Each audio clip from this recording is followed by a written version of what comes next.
Well, I had a good friend that was studying at Harvard Law School at the time, so we went up to Boston and stayed with him, and we took a trip out to Walden Pond. And Walden Pond, for those of you who are familiar, is where Henry David Thoreau isolated himself from civilization and hunkered down in a small little cabin beside this pond and wrote one of the great expositions in American literature called Walden. And his conclusion in Walden was somewhat interesting, and I've thought about and I continue to think about in my continual journey. And in the conclusion of his book in Walden, he said, "The mass of men lead lives of quiet desperation." Think about that. The mass of men lead lives of quiet desperation. There's something unsettling about that. And what Thoreau had done was isolated himself from civilization and the economy and capitalism, and he really wanted to think and critique the civilization that he was a part of, but he wanted to do it from the outside. And I thought to myself, and I continue to think about this concept, how does it get to a point where we as human beings get to a place of quiet desperation in our lives? I mean, where was that class in the university? You know, who majors or goes and gets their master's degree in quiet desperation, right?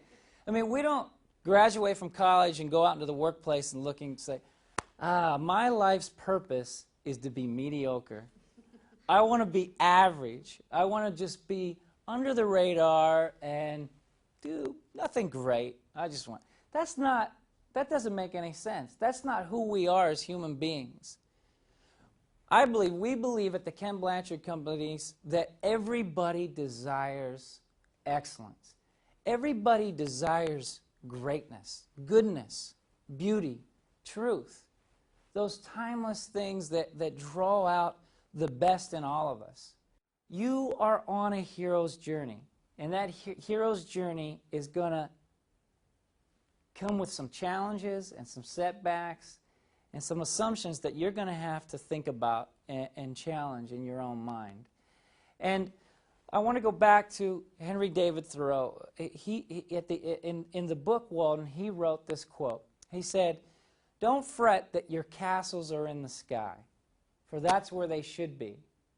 Now your work is to build the structure up to those castles." And that's your journey as a self-leader in the workplace.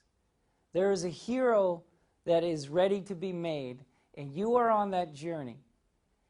And you are able to do great things and not live that life of mediocrity, but live a life of excellence. Thank you for having the opportunity to talk with you. May you have a wonderful, heroic journey.